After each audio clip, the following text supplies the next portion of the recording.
Muitas pessoas me perguntam por que que eu, sendo nutricionista, falo mais de alma, de cura, do que de comida.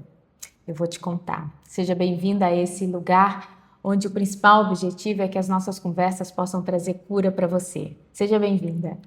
Eu comecei a falar mais sobre emoções, sobre cura, sobre feridas, do que comida, porque eu entendi que ninguém sustenta um corpo saudável, um corpo sarado com a mente ferida.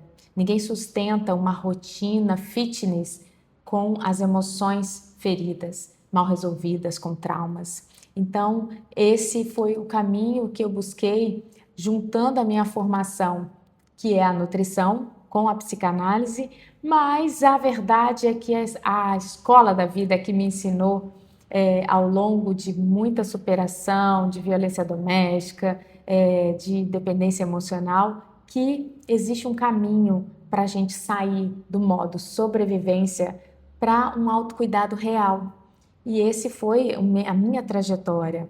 Aos 35 anos, sendo mãe solo de 4 filhos por muito tempo, eu decidi que eu não seria mais refém do tempo. E comecei a pensar de forma intencional qual era a Marcela que eu queria ver daqui 10 anos.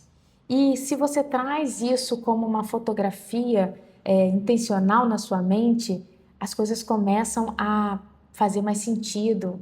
O motor da sua motivação começa a ganhar um combustível novo. Então eu comecei a nadar aos 35 anos no mar, participei de travessias e aí sim começa um cuidado real. O prato, a comida, é uma consequência natural quando a mulher encontra o seu lugar de cuidado, quando ela sai do papel de vítima e passa a ser a autora da sua própria história, como já diz nosso amigo Augusto Cury. Esse sim é o grande processo de transformação. E durante muito tempo em consultório, eu fui identificando que a comida quase nunca era o assunto que deveria ser o principal naquele tempo de consulta, porque chegavam pessoas com, às vezes, com rotinas tão bagunçadas, outras chegavam com uma autoestima tão baixa, com traumas de infância, de falas, às vezes de pais, ou às vezes de até mesmo companheiros anteriores, que deixaram essa mulher sem condição nenhuma de definir um autocuidado, de traçar uma trajetória, de buscar um emagrecimento. Como que se busca um emagrecimento se você não consegue nem se amar?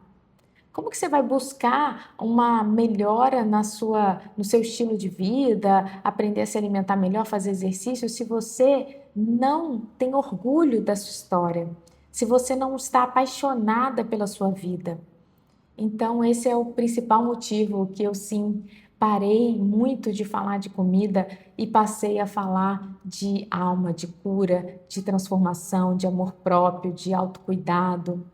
E nesse processo, a gente tem a possibilidade de se enxergar tão mais humana, a possibilidade de se apresentar para o mundo, para o universo, para os nossos familiares, como uma pessoa normal, uma pessoa que tem cansaço, uma pessoa que tem tristeza, uma pessoa que tem um dia mau, um dia bom, por que não, né? E a capa da Mulher Maravilha precisa ser deixada de lado o quanto mais breve possível.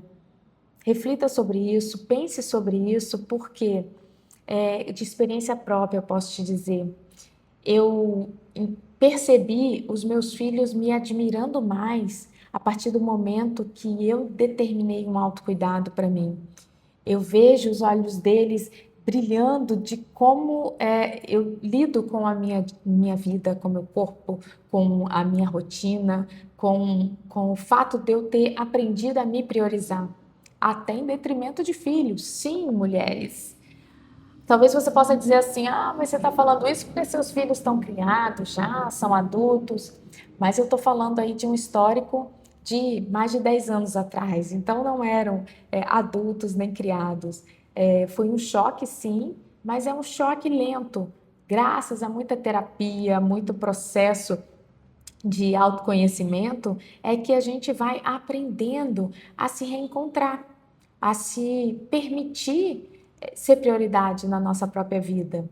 E para mães, principalmente, isso é muito difícil. Parece que é muito errado. Parece que você está cometendo um crime, mas não é. Porque como que alguém pode acolher outras pessoas se não se acolher primeiro? Então, hoje, nos meus dias cansados, eu me acolho primeiro, eu permito o meu descanso, aviso aos que estão ao meu redor de que eu estou cansada, de que eu preciso descansar, seja fisicamente, mentalmente, socialmente, não importa, porque isso é uma prioridade para mim. Porque como que eu vou, por exemplo, acolher uma filha chegando da escola, estando exausta? Mas eu não estou dizendo daquele cansaço normal do dia a dia. Aquele cansaço normal do dia a dia, a gente se renova, a gente toma um banho, a gente joga uma água na cara e dá conta do restante do dia. Mas eu digo de sobrecargas, de acúmulos, que você não se permite descansar, que você não se permite se cuidar, se presentear. Isso é que precisamos aprender. E eu lembro de um episódio onde eu já estava num processo terapêutico focado aí na questão da dependência emocional, da codependência, e o terapeuta me deu uma tarefa que era de eu teria que ir no shopping sozinha, escolher um filme que eu gostasse, assistir, escolher uma comida que eu gostasse e comprar um presente para mim. E fazia parte dessa tarefa que eu não levasse nada para as crianças. Na época eram crianças, sim. A Sara, que é a caçula, ela devia ter uns 3 aninhos. E quando eu cheguei em casa e me arrumei para sair sozinha, todos, na época eu morava com a minha mãe ainda estava no processo de divórcio, e todos olharam para mim assim: onde você vai? E a gente? A gente não vai? Como que vai ser isso? E parecia realmente que eu estava cometendo um crime. Mas ao mesmo tempo aquilo me deu uma sensação tão boa, como se eu tivesse, sabe, me desgarrando, como se eu tivesse saindo de uma prisão que eu mesmo criei.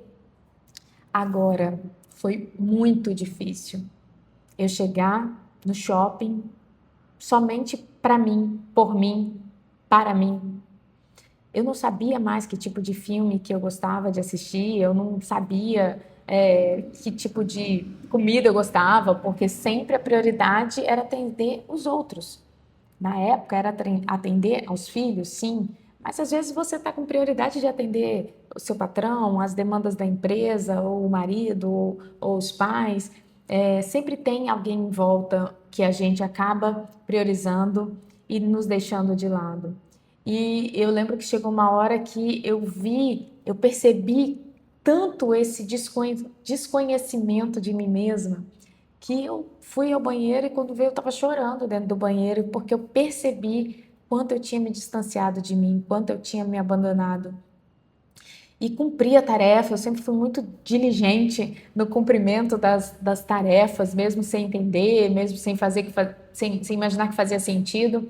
Eu cumpri aquela tarefa e com muita dificuldade. Eu lembro que eu comprei algo muito baratinho para mim, porque eu não tinha o hábito de gastar comigo. Porque, claro, mãe solo de 4 filhos, sempre tinha alguém precisando de alguma coisa, né? Então eu sempre ficava de lado, usava o que chegasse de roupa de bazar, da igreja, de uma amiga, e era assim que a vida tocava. Então eu te convido a parar um pouquinho, analisar qual foi a última vez que você fez algo para você. Qual foi a última vez que você se permitiu sentir o sentimento real daquele momento? Talvez o sentimento real daquele momento era de sono, de cansaço, de preguiça, de vontade de ficar sozinha, ou de adrenalina, de querer extravasar, de querer fazer algo diferente, de comprar algo para você. Como que foi a sua própria reação ao sentir isso? Você se permitiu? Você deu espaço para essa sensação lícita? Meu Deus, gente, nos amar, nos cuidar, não é crime, é lícito, é permitido e convém. A palavra de Deus diz que muitas coisas me são lícitas, mas nem tudo me convém, né? Mas nesse caso te convém sim, porque você vai ficar muito melhor, muito mais forte para cuidar, para acolher, para dar conta do seu recado, para ser sim a Mulher Maravilha em 80% do tempo. Mas talvez você precise de 20% tirar a capa. Todos os super-heróis, em algum momento, eles tiram a capa, tiram a máscara, certo? E por que que nós, mulheres, não podemos?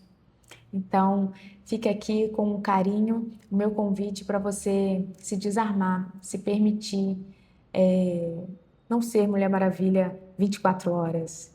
E comece a entender, talvez a sua briga, a sua luta esteja sendo com a comida, com a balança, com os centímetros abdominais. E se isso não tem dado certo de tempo em tempo, se dê a oportunidade de investigar, de começar por um outro caminho. Em algum momento vai ter que chegar assim. Eu começo já falando para os meus pacientes o seguinte: calma, a gente vai falar de comida, a gente vai fazer o seu plano alimentar, a gente vai calcular a sua dieta, mas não adianta fazer isso, entregar uma folha milimetricamente calculada com todos os nutrientes, macro, micro, se a pessoa dentro dela não tem um mínimo de organização emocional para levar em frente aquilo, para fazer de uma forma sustentável. Porque senão passa a ser mais um trauma agora alimentar, de se privar, de se proibir, de se culpar porque não consegue. Porque quem não está estável emocionalmente não consegue cumprir nada, não, gente. Pensa isso, não é verdade? Se a pessoa que está abalada emocionalmente ou que está passando por alguma situação, ela consegue, por exemplo, estudar para um concurso, ela consegue se concentrar no trabalho, ela consegue se concentrar na faculdade, não na sua melhor performance, com certeza. Às vezes a gente faz o que a gente precisa fazer, mas com certeza não é a nossa melhor performance. Então comece a olhar para outras coisas que vão além do seu prato, além da balança, do seu peso e das suas medidas, ok? Um grande beijo e te vejo na próxima.